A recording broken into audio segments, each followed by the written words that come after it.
My first introduction to clay was in high school. I really enjoyed pottery, but I also enjoyed just making things.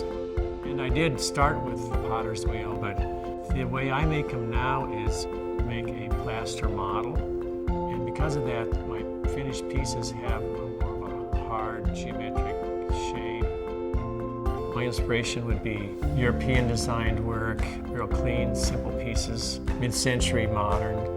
I'm always thinking about how the piece will be used rather than something that you put on a shelf and it's purely a visual enjoyment. I want my pieces to enter into the life. The practical sense of people that live here, enjoyment of food, meals served together at home, that kind of sense makes people more appreciative to the pieces that they're using to serve.